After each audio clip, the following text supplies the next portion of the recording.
Hello everyone. In today's video, we are going to be talking about how to do guided journaling.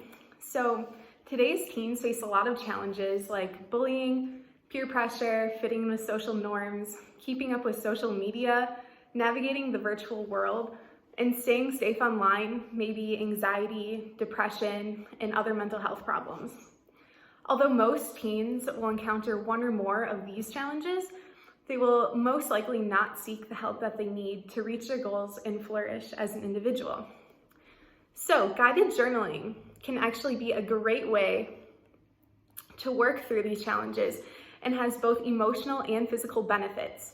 Physically, journaling has the capability to lower your blood pressure, strengthen your immune system by releasing physical tension from our bodies.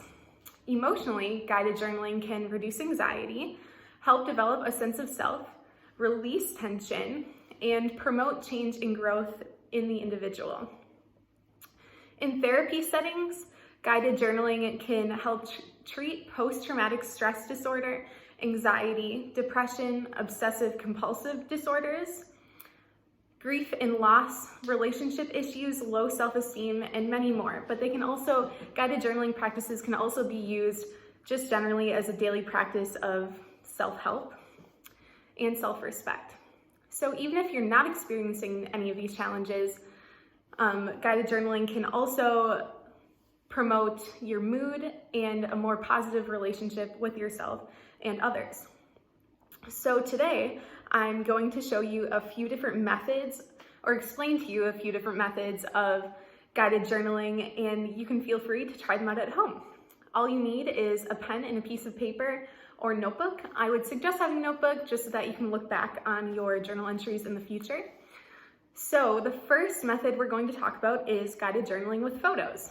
So you can choose a photo off of your device, or maybe you have like a printed photo that you would rather stick in your journal, and some questions that you would write about underneath the photo that has a lot of meaning to you, or maybe you've kept the photo for a long time, or it's a picture of somebody special, it doesn't matter. And some questions you could address under your photo would be, what do you feel like when you look at this photo? Or what thoughts are going through your head when you look at the photo? Or maybe what memories you associate with the photo. So you can kind of elaborate on that for your photo journal entry. And the second entry that we're going to talk about is time journal entries. And in this method, journaling is beneficial to anyone who has a hard time organizing their thoughts. Maybe you feel like you're not in control of your thoughts, or maybe your thoughts spiral into places you don't want them to pretty regularly. Time journaling can be anywhere from 3 to 10 minutes, but there's not really a time limit, so it can be anything. And it has a focused topic. I would suggest writing the amount of time you're writing for at the top of your page, and then writing the topic that you're writing about next to the time. And typically you would write about something that has been particularly on your mind, and it could be negative or positive. So I have some examples, and so you could journal about maybe something that you're currently fearing, what is causing your mood to be up or down. Maybe you want to journal about a relationship, a positive or a negative one, what a perfect day looks like to you, or what song means the most to you that you've been listening to lately, and the emotions that it brings forward. Or maybe you want to journal about what you're worried about, or maybe you want to journal about when you feel loved and who makes you feel loved, and what do you do for yourself that promotes your self-love.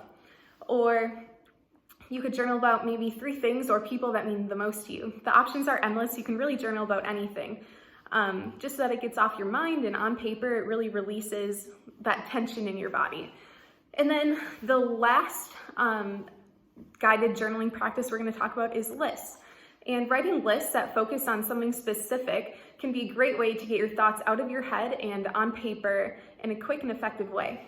So making a list can help you to explore all aspects of that topic and analyze why you're writing the words. So if you want to dive deeper into the list, you can explain next to each word why you ended up writing that word. For example, you may write a list of 30 words to show what you're grateful for, things that you love, things that you want to do in the future, things that you would do if you weren't afraid of them, things that you want to change, or your favorite things or people in your life, or you could journal about what makes you feel angry and what makes you feel happy. So in this practice, you would literally number a list. It doesn't matter how many things you write down. It's just a list that pertains to the topic that you're writing about, and you just write one word for each entry. And like I said, you can explain or elaborate if you wanted to write more about that word and why it's on your mind. So just a tip on your journaling. Keep your journal in a safe place and block out a short amount of time to write in it during the day. You don't have to do it every day if you don't want to, but it is a really good way to manage your emotions and honor your thoughts. So be honest with yourself when you journal, and you will feel more accomplished with your work when you're giving yourself the honesty that you deserve. Write freely and do not worry about grammar or how neat your handwriting it is. It doesn't matter, it's your journal. Nobody else is gonna see it.